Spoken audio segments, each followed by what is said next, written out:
नमस्कार मेरे साथियों, मैं आज इतिहास पढ़ाने की कोशिश कर रहा हूं और चाहूंगा कि आपको हकीकत इतिहास से दर्शन कराए।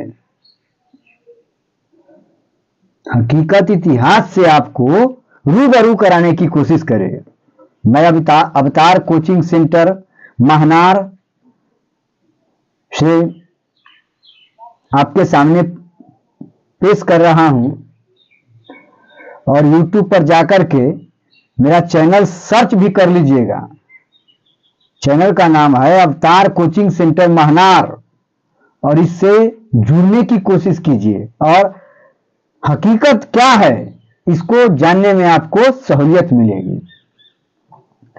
तो आज तक जो भी इतिहास आपको पढ़ाया गया है, बताया गया है, आपके पूर्वजों का इतिहास आपके सामने पुनरावृत्ति किया गया है, वो सब मनुवादी, ब्राह्मणवादी, सामंतवादी विचारधाराओं का टेम्परामेंट बना करके आपको साथ पेश किया गया है। वास्तविक कुछ और है, आपके सामने पेश कुछ और किया गया है। थोथी दलील इतिहास जो ब्राह्मणवादी कुराकुलम के द्वारा लिखा गया था, मनुवादी विचारधारा के द्वारा लिखा गया था, उन इतिहासों को सदियों से पढ़ाते आ रहा है, सही तथ्य की जानकारी नहीं दे पा रहा है। तो आइए चलिए साइमन कमीशन की हकीकत क्या है। साइमन कमीशन भारत के दौरा क्यों किया था, क्यों आया था, उसका आने का कारण क्या था और उसको बहिष्कार क्यों किया, बहिष्कार क्यों किया, इसको जानने की कोशिश कीजिए। सदियों से हमें यही पढ़ाया गया है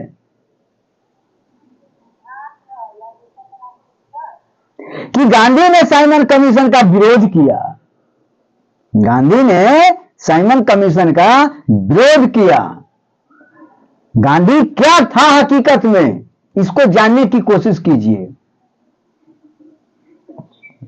हमें आज तक जो भी पढ़ाया गया है कि साइमन कमीशन जब भारत आया तो गांधी ने इसका विरोध किया, लेकिन यह नहीं पढ़ाया जाता था, यह नहीं पढ़ाया जाता था कि गांधी का उस समय विचार क्या था, स्वभाव क्या था, किस तरह का टेम्परामेंट था। आज तक देखे है इतिहास में कि जो भी ब्राह्मणवादी के खिलाफ किया है उसको रसातल में मिला दिया गया है। जो ब्राह्मणवादी के अंदर में रह करके अपने विचारों को दोहरी नीति चल करके चला है,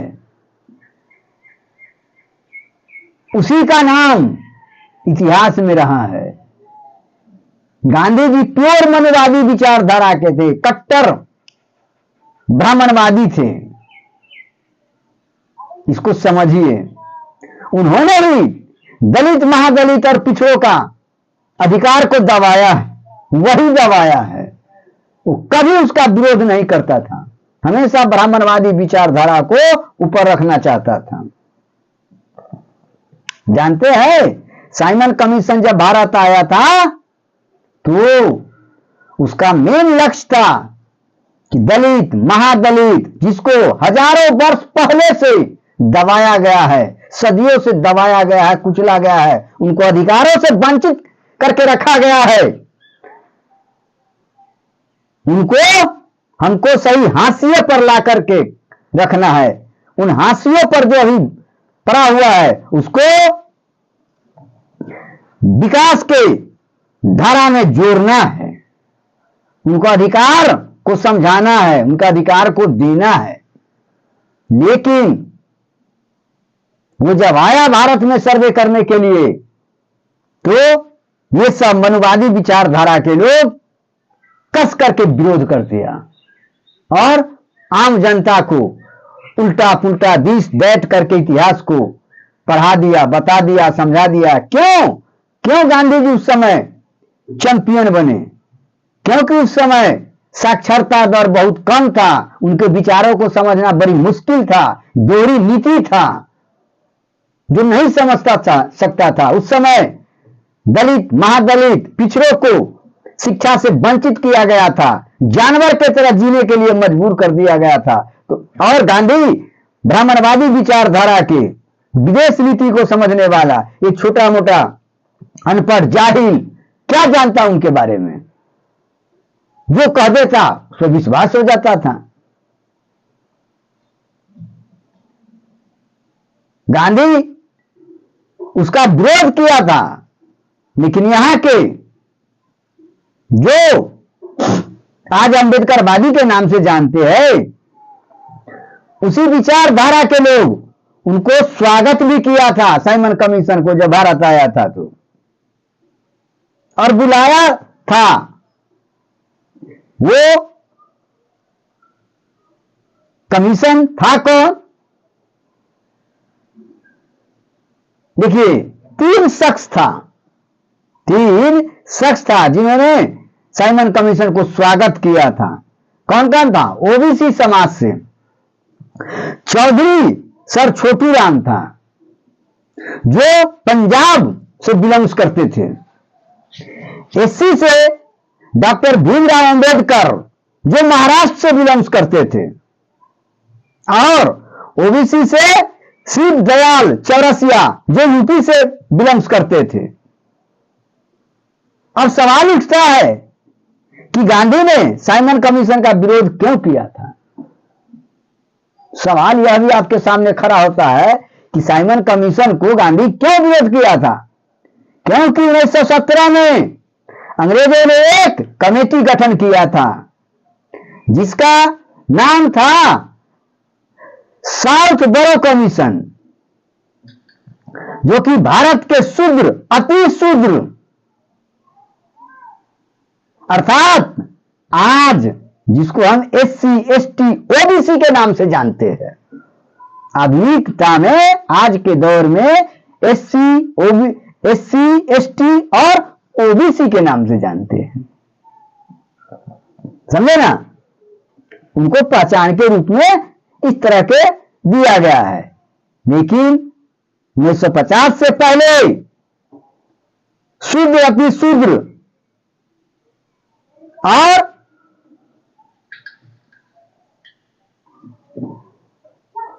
और क्या, शूद्र, अति शूद्र, महाशूद्र, महादलित, दलित के नाम से जाना जाता था। ये सब नाम से जाना जाता था, जो वर्तमान में एससी, एसटी और ओबीसी के नाम से जाना गया। पिछड़ा वर्ग, अति पिछड़ा वर्ग, आज जानते हैं ना? अनुसूचित, अनुसूचित जनजाति, ये सब नाम से जानते हैं आप। तो इस तरह के वो लोगों को पहचान के रूप में, पहचान के रूप में देखना चाहते थे। उन्हें अलग अलग कैटेगरी में चिन्हित करना चाहते थे।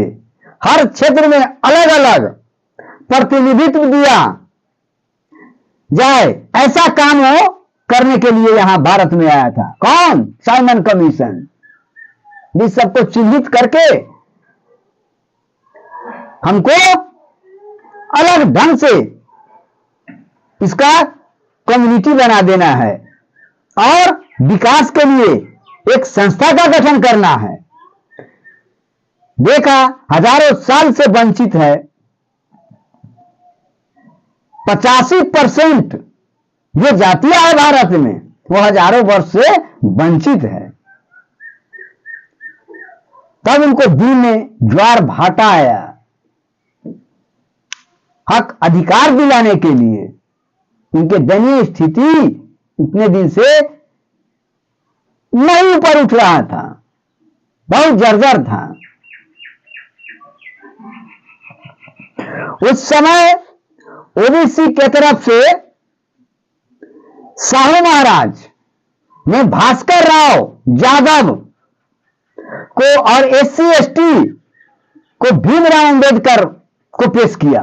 एससी एसटी के तरफ से भीमराव अंबेडकर को पेश किया। अब यहां पर देखा गांधी, ये तो दलित महादलित के लिए अलग क्षेत्र डिमांड कर देगा, भारत के तहस नहस कर देगा। जब एससी एसटी ओबीसी हिंदू समाज में नहीं रहेगा तो हिंदू का महत्व खत्म हो जाएगा। जो सदियों से गुलाम है, जो नीचे काम करने के लिए बना है, ये तो खत्म कर देगा। तब उल्टा हवा उठा करके हिंदू खतरे में है, हिंदू खतरे में है, हिंदू खतरे में है। उस समय लाला लाजपत राय प्योर घोर विरोधी, शूद्र अति शूद्र का भारी दुश्मन था। उसी को उठा दिया, ललकार दिया। वो जाकर के डायरेक्ट विरोध करना शुरू कर दिया। साइमन कमीशन लौटो, साइमन कमीशन लौटो। और वो साइमन कमीशन का नारा कोई मुसलमानों ने दिया था, और भारत छोड़ो आंदोलन का नारा भी मुसलमानों ने दिया था। सब बनाया था स्लोगन वही सब, और उसको यहां से भगा दिया, भेज दिया। तब 1932 में साइमन कमीशन भारत आया। पूना फैक्ट जो हुआ था उसमें अलग सेपरेट इलेक्टोरल का निर्माण किया था, जिसमें एससी एसटी का अलग प्रतिनिधित्व करने के लिए क्षेत्र बांट दिया था, लेकिन उसको भी दबा दिया, कुचल दिया।